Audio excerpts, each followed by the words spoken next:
Hello everyone, this is Jitendra Kumar and आप सबका स्वागत है हम सबका अपना यूट्यूब चैनल एडुकेयर एकेडमी पे। तो आज हम स्टार्ट करने वाले हैं video number 3 crop production and management का, जिसके अंदर हम पढ़ेंगे आज जो हमारा प्रैक्टिस था एग्रीकल्चर प्रैक्टिस का 3rd स्टेप जो होता है मैन्योरिंग, राइट। तो manuring is basically adding nutrients to the soil.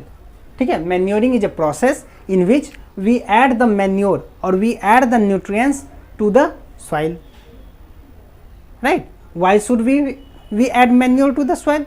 हम क्यों डालते हैं? तो देखिए, अगर हमारा फील्ड है, अगर उसके ऊपर हम क्रॉप डाल रहे हैं, क्रॉप उगा रहे हैं, तो वो न्यूट्रिशन सॉइल का ले लिया, फिर हमने दोबारा डाला, फिर न्यूट्रिशन सॉइल से ले लिया, तो धीरे धीरे सॉइल का न्यूट्रिशन क्या हो रहा है, कम होते जा रहा है, राइट। तो to replenish the nutrients into the soil we have to add manure to the field। ठीक है, अब ने जो सॉइल का न्यूट्रिएंट्स मेंटेन रहे, ठीक है, वो कम ना हो, उसको मेंटेन रखने के लिए हमें मैन्योरिंग ऐड करना पड़ता है। तो देखिए, to replenish the soil with nutrients उसके अंदर प्रॉपर अमाउंट में रहे, इसलिए हमें डालना पड़ता है। And the manuring can be done by 2 process, by adding manure और by adding fertiliser, right. Soil का जो न्यूट्रिशन होता है वो हम 2 तरीके से मेंटेन कर सकते हैं, एक तो हमारे पास मैन्योर ऐड करके और एक होता है फर्टिलाइजर ऐड करके। अब मैन्योर क्या होता है? तो manure are the natural substance which is obtain from the biodegradation of biodegradable substance, right, और डिकम्पोजिशन ऑफ बायोडिग्रेडेबल सब्सटेंस। जो हमारे नेचर के अंदर बायोडिग्रेडेबल सब्सटेंस है, हमारे घर के अंदर एग्रीकल्चरल वेस्ट है, हमारे घर के अंदर वेजिटेबल वेस्ट, वेजिटेबल्स पील्स जो होता है, इस सबको सरा गला करके हम जो बनाते हैं ऑर्गेनिक सब्सटेंस होता है, उसको हम बोलते हैं manure, right. And fertilisers are basically a chemical substance which is use to add specific nutrients to the soil. ठीक है, ये एक तरह का केमिकल सब्सटेंस है जिसको हम फैक्ट्री के अंदर प्रिपेयर करते हैं और एक पार्टिकुलर टाइप का न्यूट्रिएंट्स डालने के लिए हम फर्टिलाइजर यूज करते हैं। क्लियर? अब जो हमारा मैन्योर है, मैन्योर हमारे 3 तरीके के होते हैं। पहला farmyard manure, green manure and compost. See, farmyard manure are the manure which is prepared in the field from the waste of the crops. ठीक है, क्रॉप का जो वेस्ट होता है, क्रॉप का जो डंग हो गया, उसका लीफ हो गया, उस सबको सरा गला करके हम जो बनाते होता है हमारा फार्मयार्ड मैन्योर। क्लियर? जैसे गाय का गोबर हो गया, भैंस का गोबर हो गया, उसके बाद जो पत्ते वगैरह हो गए, लीफ हो गए प्लांट के, उस सबको सरा गला करके हम जो बना रहे हैं वो हो गया हमारा farmyard manure, right. Green manure are the waste of plant. जो कोई प्लांट हो गया, उसके क्रॉप को हमने हटा लिया, अब उसका जो रेस्ट रिमेनिंग पार्ट हो गया, सपोज करो ये हमारा कोई प्लांट है, ठीक है, इसके हमने क्रॉप हटा लिया, अब इसके जो पार्ट हो गए, बाकी के जो पार्ट हो गए, उसको यूज करके हम ग्रीन मैन्योर बनाते हैं। ये पार्ट को हम क्या करते हैं, खेत के अंदर छोटे छोटे टुकड़े में काट करके फैला देते हैं, और जब हम प्लोइंग करते हैं, हल चलाते हैं, उसके साथ इसको भी हम मिक्स कर देते हैं, और उसके अंदर जब पानी पड़ता है तो ये क्या होता है, सड़ता है, गलता है, डिग्रेड करता है, और यहाँ पे हमारा ग्रीन मैन्योर का फॉर्मेशन होता है, राइट। अब आता है अगला कंपोस्ट। कंपोस्ट जो होता है हमारे घर का जो वेस्ट होता है, वेजिटेबल वेस्ट या दूसरे भी बायोडिग्रेडेबल जो वेस्ट होता है, उसको सरा गला करके जो हम कंपोस्ट बनाते हैं, एक कंपोस्ट पिट तैयार करते हैं, उसके अंदर उसको डालते हैं, और वहाँ पे हम जो कंपोस्टिंग करते हैं, मैन्योर बनाते हैं, उसको हम बोलते हैं compost. Clear? Now see the advantage of manure. First advantage है it is rich in humus, right. ये जो हमारा मैन्योर होता है इसके अंदर ह्यूमस बहुत ज़्यादा होता है, तो rich in humus, improve the texture of soil. Texture of soil कहने का मतलब सॉइल किस तरीके से होगा, उसका पार्टिकल कैसे होगा, उसके अंदर कितना एयर पार्टिकल रहेगा, कितना वाटर मॉलिक्यूल्स रहेगा, तो ये सारा टेक्सचर को इम्प्रूव करता है वो। अब टेक्सचर अच्छा हो गया तो उसके कारण से क्या होगा, WHC बढ़ जाएगा। WHC means water holding capacity. ठीक है, क्योंकि टेक्सचर बढ़ गया, there is a gap between the one particles and another particles. ठीक है, so water can easily trapped into that and they can hold for long period of time, और they can retain for long period of time. ठीक है, उसके बाद soil porosity बढ़ गया। Porosity मतलब वही हमारा छेद हुआ सॉइल के अंदर, टेक्सचर इंप्रूव हुआ तो छेद भी बढ़ जाएगा, उसके कारण से सॉइल आसानी से नीचे मूव कर पाता है। जब हम इरिगेशन करेंगे तो वो आसानी से नीचे मूव कर पाएगा, right. And it also increase the soil friendly microbes, the microbes that is soil friendly which is increase by adding manure into the soil. Soil friendly microbes कौन कौन से होंगे? राइजोबियम बैक्टीरिया, ठीक है, या माइक्रोब्स की बात करें तो ऑर्गेनिज्म भी बोल सकते हैं, जो हमारा केचुआ होता है जिसको हम बोलते हैं अर्थवॉर्म। अर्थवॉर्म यहाँ इंक्रीज कर जाएगा। अर्थवॉर्म भी हमारे सॉइल के लिए बेनिफिशियल होता है। तो टेक्सचर इंप्रूव करने से या मैन्योर ऐड करने से ये सारे एडवांटेज होते हैं, ठीक है। अब डिसएडवांटेज क्या होता है इसका? तो देखो, ये जो मैन्योर होता है खेत में बहुत ज़्यादा अमाउंट में डालना होता है। क्यों ज़्यादा अमाउंट में डालना होता है? क्योंकि ये ज़्यादा डालते हैं तो थोड़ा सा न्यूट्रिशन मिलता है, ठीक है। मोर डाले, बहुत ज़्यादा डालेंगे तो न्यूट्रिशन हमें कम मिलेगा, तो ज़्यादा न्यूट्रिशन डालना पड़ता है ताकि हमें प्रॉपर अमाउंट में न्यूट्रिशन मिल पाए प्लांट को। क्लियर? अगला देखो हमारा फर्टिलाइजर है। तो fertiliser is a basically chemical substance which provide specific nutrients like nitrogen, phosphorus and potassium और एक्सेट्रा। ये क्या? एक केमिकल सब्सटेंस है जो लेबोरेटरी के अंदर प्रिपेयर किया जाता है, ठीक है, और एक पार्टिकुलर तरह का स्पेसिफिक जिस टाइप का न्यूट्रिएंट्स चाहिए, हमें नाइट्रोजन चाहिए, हमें फॉस्फोरस चाहिए, हमें पोटासियम चाहिए, वो हमें यहाँ पे मिल जाएगा, right. Now see 10 calcium ammonium nitrate. This is a type of fertilizer which provide calcium and nitrogen. Diammonium phosphate.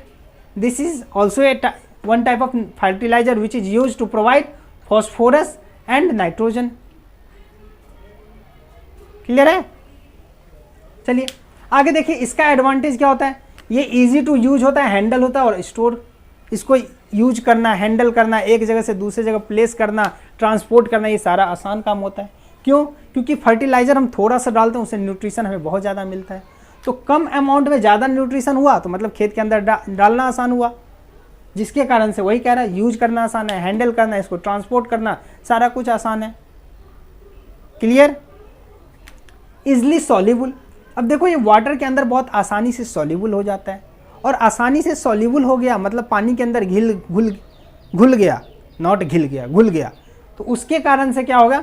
जो पानी के अंदर घुला तो प्लांट आसानी से तुरंत एब्जॉर्ब कर सकता है, they can absorb easily, right. And इसका बेनिफिट्स क्या होगा? तुरंत इसका इम्पैक्ट पड़ेगा सॉइल के ऊपर।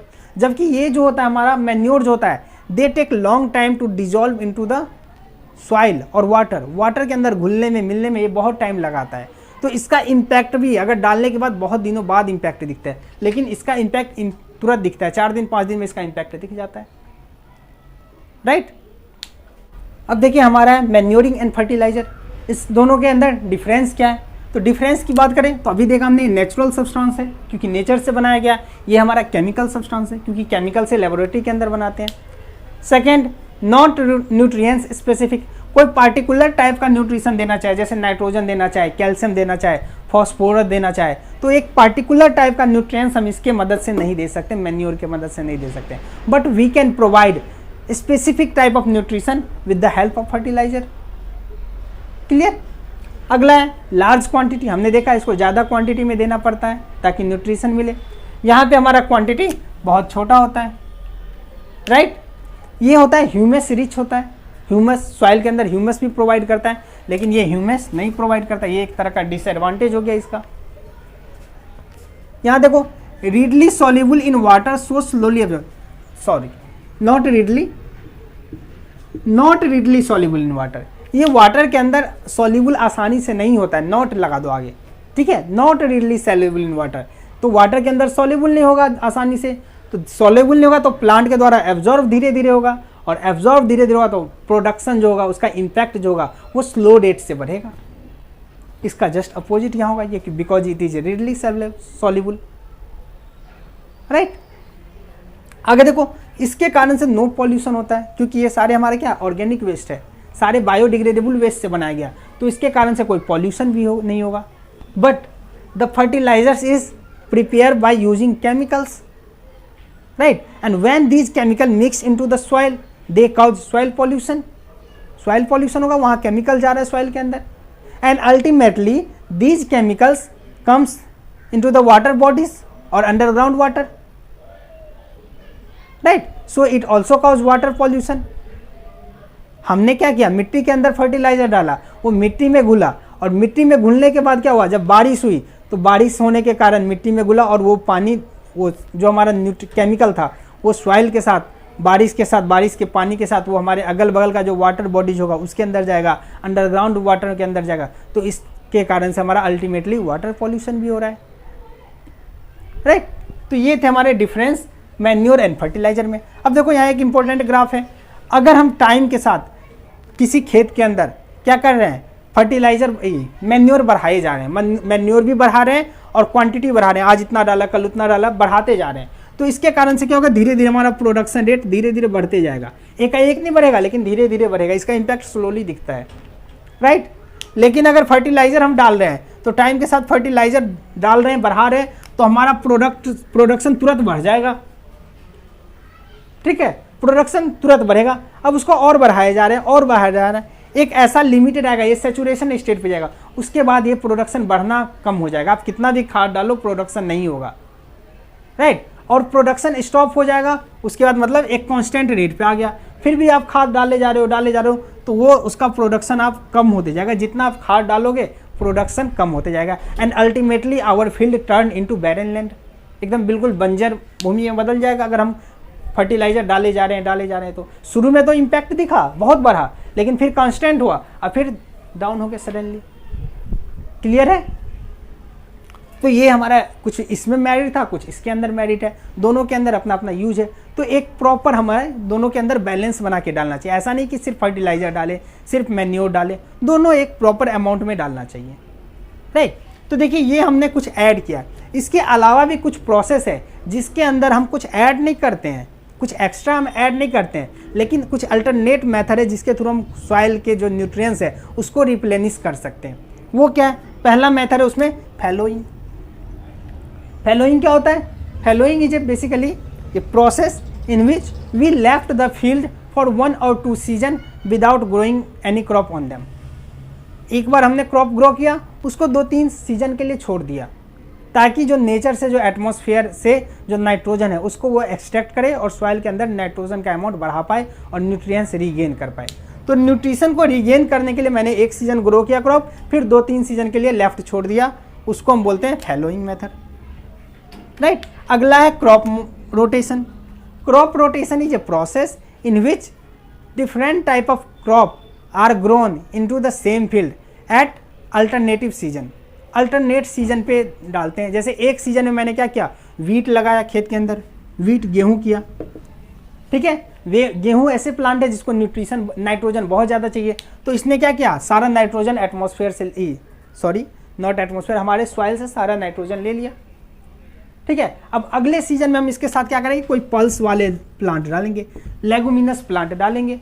लेगुमिनस प्लांट को नाइट्रोजन नहीं चाहिए, ज़्यादा नाइट्रोजन नहीं चाहिए, उल्टा वो एटमॉस्फेयर में नाइट्रोजन फिक्सेशन में मदद करता है। अब ये नाइट्रोजन फिक्सेशन क्या होता है, तो इसको हम डिस्कस करेंगे अगले क्लास में, अगले कुछ क्लास में नाइट्रोजन फिक्सेशन भी डिस्कस करेंगे। बेसिकली ये प्रोसेस होता है जो एटमॉस्फेयर से नाइट्रोजन को सॉइल के अंदर मिलाता है नाइट्रेट्स फॉर्म में, क्लियर। तो ये जो पल्स हो गया, तो ये नाइट्रोजन, एटमॉस्फेयर के नाइट्रोजन को सॉइल के अंदर लाया, तो फिर सॉइल के अंदर हमारा न्यूट्रिशन आ गया। तो इस तरीके से क्रॉप रोटेशन से हम क्रॉप इस सीजन में ये, दूसरे सीजन में दूसरा तरह का, फिर अगले सीजन में वो, तो इस तरीके से रोटेट कर रहे हैं क्रॉप, जिसके कारण हमारा न्यूट्रिशन सॉइल का मेंटेन रहेगा, right. Now next one is multiple cropping. Multiple cropping is a type of cropping in which we grow 2 or more types of crop into a same field at same time. एक ही field में, एक ही समय में हम 2 या 2 से ज़्यादा तरह के क्रॉप डाल देते हैं, उसको हम बोलते हैं मल्टीपल क्रॉपिंग, ठीक है। अब देखो मल्टीपल क्रॉपिंग जब हम चूज करते हैं तो उस समय हमें चूज करने का क्राइटेरिया ये होना चाहिए कि एक क्रॉप ऐसे ले जिसका जो वेस्ट प्रोडक्ट होता है वो दूसरे क्रॉप का यूज हो जाए, ठीक है। एक क्रॉप का जो वेस्ट प्रोडक्ट है वो दूसरे क्रॉप के लिए यूजफुल प्रोडक्ट हो जाए, तो इसका वेस्ट वो यूज कर लेगा और इस तरीके से हमारा जो हमारा क्रॉप होगा वो ग्रो करेगा। और इस तरीके से इसको हम बोलते हैं insurance for the crop failure. Crop failure हमारा इंश्योरेंस के तरह काम करता है, क्योंकि ऐसा नहीं है कि हमने 2-4 क्रॉप डाला, चारों खराब हो जाएंगे, कुछ ना कुछ तो क्रॉप होगा। तो एक तरह का इंश्योरेंस तो काम किया, जितना हम एक्सपेक्ट किए थे उतना नहीं हुआ, लेकिन एक क्रॉप खराब हुआ तो दूसरा हमारे पास तैयार है। जैसे हम गेहूं के साथ क्या करते हैं, मस्टर्ड डाल देते हैं। तो अगर गेहूं बहुत अच्छा नहीं हुआ, मस्टर्ड का वेस्ट गेहूं यूज कर लेता है, गेहूं का वेस्ट मस्टर्ड यूज करता है। लेकिन इन केस अगर कुछ ऐसा हो गया कि हमारा क्रॉप अच्छा नहीं हुआ, तो या तो मस्टर्ड खराब होगा या गेहूं खराब होगा, दोनों एक साथ खराब नहीं होंगे, राइट। तो इस तरीके से हमारा क्रॉप फेल्योर का चांस कम हो जाता है, राइट। अब आगे हम देखते हैं इरिगेशन ऑफ द सॉइल। तो चलिए अब हम देखते हैं अपना इरिगेशन। तो इरिगेशन बेसिकली क्या होता है, the process in which we provide water to the crop in frequent interval और रेगुलर इंटरवल। क्या करते हैं, रेगुलर इंटरवल पे क्रॉप को वाटर चाहिए होता है, तो वाटर प्रोवाइड करने का जो प्रोसेस होता है, that process is known as irrigation of the soil. ठीक है। अब देखो इरिगेशन होगा तो इरिगेशन मतलब हम वाटर प्रोवाइड करें, तो वाटर प्लांट को ज़रूरत क्यों होता है। तो पहला देखो फॉर फोटोसिंथेसिस, हम सबको पता है कि अगर फोटोसिंथेसिस के लिए चाहिए क्या, वाटर, तो वाटर चाहिए हमारा फोटोसिंथेसिस के लिए। उसके बाद और आगे देखें तो अगर वाटर मिनरल्स रहेगा तो जो हमने मैन्योर डाला है, फर्टिलाइज़र डाला है, तो वो वाटर के साथ डिजॉल्व होगा और वो आसानी से एब्जॉर्ब कर सकता है। तो for the absorption of water and minerals irrigation is required. अगर वाटर मिनरल्स नहीं होगा, सूखे खेत में अगर हम खाद डाल दें तो उससे कुछ फ़ायदा नहीं होगा, क्योंकि प्लांट उसको एब्जॉर्ब ही नहीं कर पाएगा, right.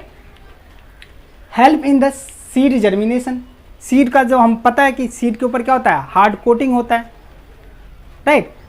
For germination of seed that need to be removed, ठीक है, उसको हटाना होता है। तो वो सीड जर्मिनेशन कैसे होगा, अगर वाटर रहेगा तो वो उसको टूटेगा और वहाँ से जर्मिनेशन करेगा और वहाँ से प्लांट का सेपलिंग स्टार्ट होगा, राइट। अगला है nutrients are transported to different part.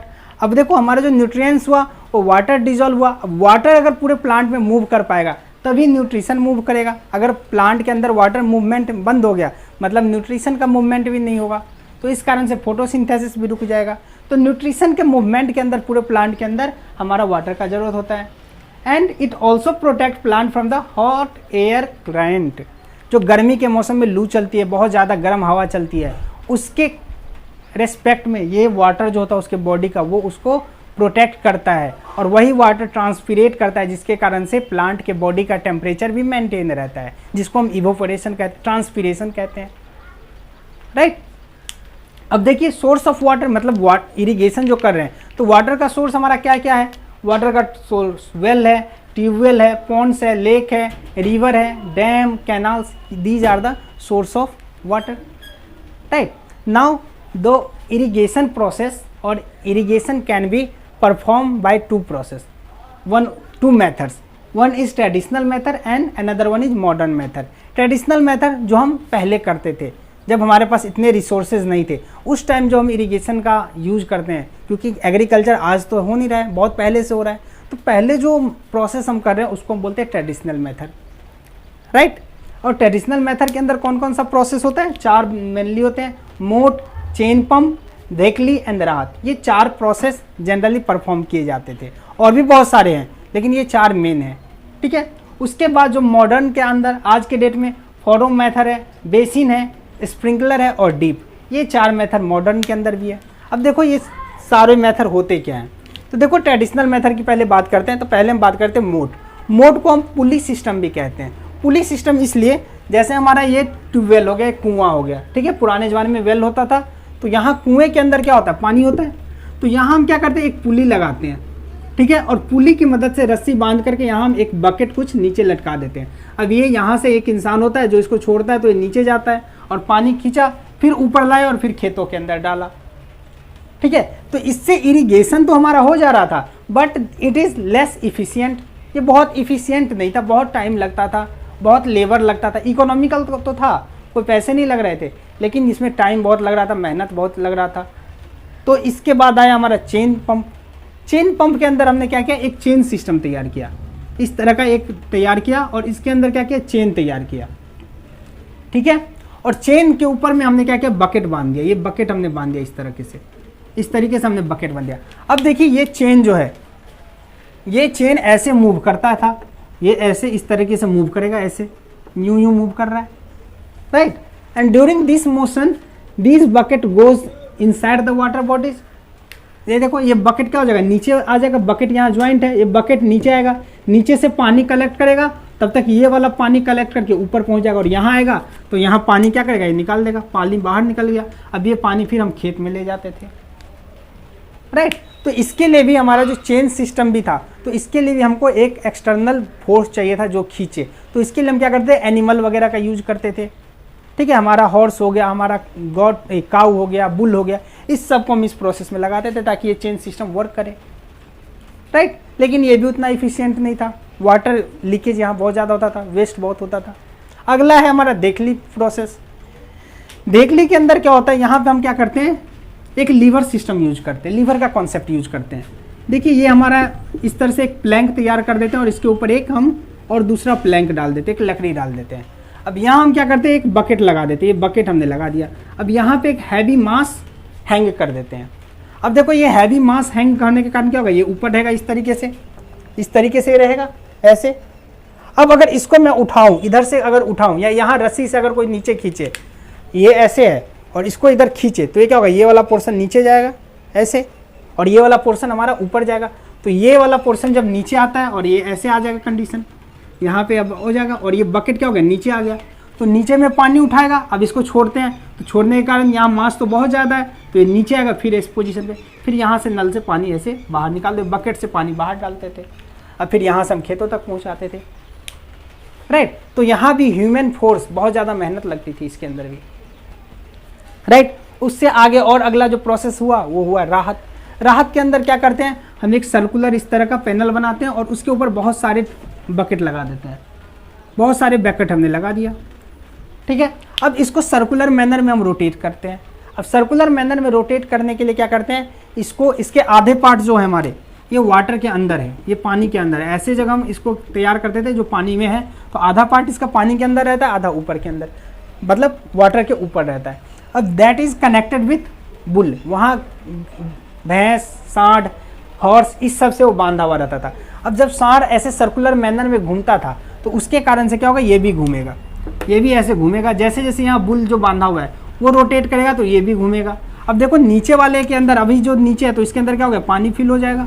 देखो इसके अंदर वाटर फिल है, इसके अंदर वाटर फिल है। अब ये सब ऊपर वाले जो है ये सब खाली हैं, ठीक है। अब जब ये नीचे आएगा तो ये वाले तीनों पोर्शन ऊपर आएंगे और जब यहाँ आता है तो पानी ये रिलीज कर देगा बाहर, ये भी वाला पोर्शन यहाँ आएगा तो वाटर रिलीज कर देगा। तो इस सर्कुलर मैनर में नीचे वाले पोर्शन वाटर लाएंगे और वाटर खींचते जाएंगे। तो यहाँ भी हम एनिमल का बुल फोर्स का यूज करते थे। तो ये सारे मेथड थे ट्रेडिशनल मेथड, यहाँ पे हम एनिमल को, ह्यूमन फोर्स को लगाते थे काम करने के लिए, राइट। आज के मेथड जो होता है मॉडर्न मेथड, इसके अंदर होता है हमारा फॉरो। आज के अंदर हमारे पास हैंड पंप है, उसके थ्रू हम पानी तो खेत तक ले आते हैं। अब खेत में पानी देने का जो प्रोसेस है उसको एक तो हम समझते हैं सीधा बेसिन सिस्टम। बेसिन सिस्टम में क्या करते हैं हम, ये हमारा बेसिन सिस्टम है, ये पूरा खेत के अंदर हमने पल्स लगा दिए हैं, पल्स बोल रहा हूँ, पैडी प्लांट यूज कर दिया है, पैडी जो गेहूँ चावल का जो प्लांट होता है। और इसको एक जगह मैंने पानी प्रोवाइड करना शुरू किया, यहाँ किसी तरीके से पानी ले आए और ये पूरे खेत को हम एक साथ पानी जाने दे रहे हैं इस तरह से।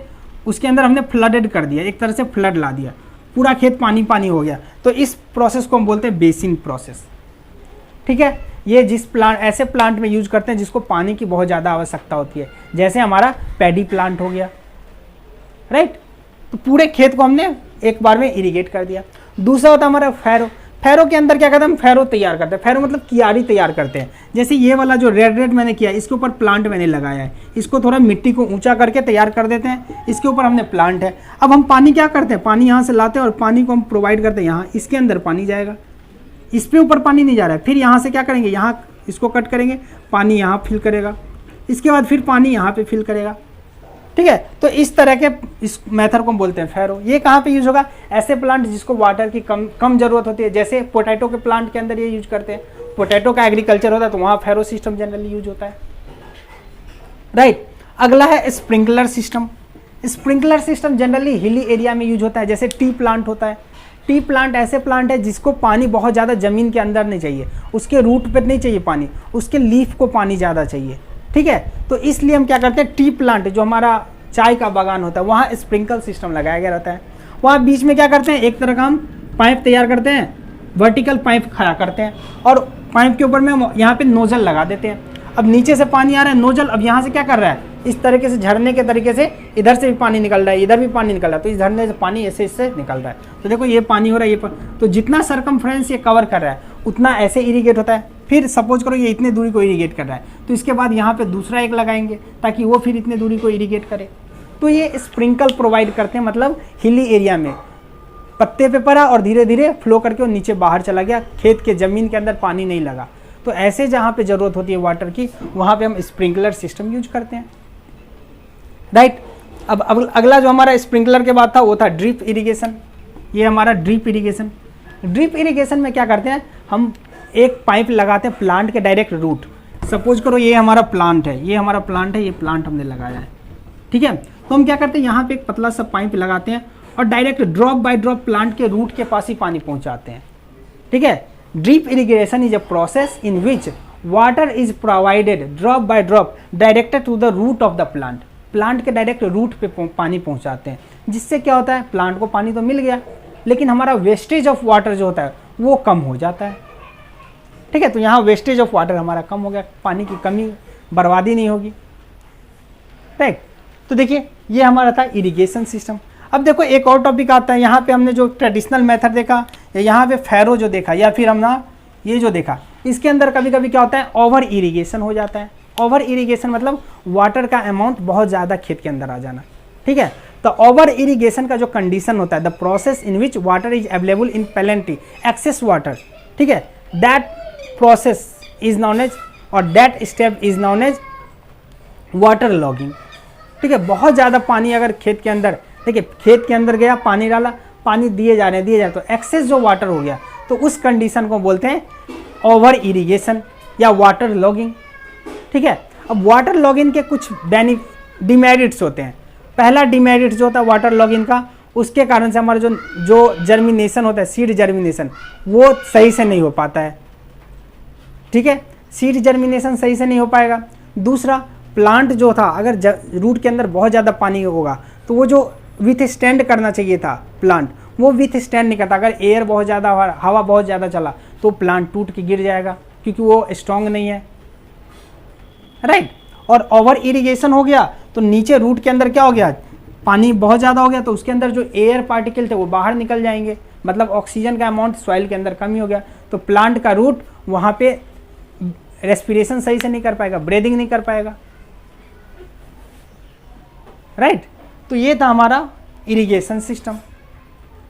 अगले क्लास में हम इसके आगे डिस्कस करेंगे, क्लियर है। तो अगर आपको वीडियो अच्छा लगे तो लाइक कीजिए, सब्सक्राइब कीजिए और अपने दोस्तों के साथ शेयर कीजिए। मिलते हैं नेक्स्ट क्लास में। Thank you, good bye.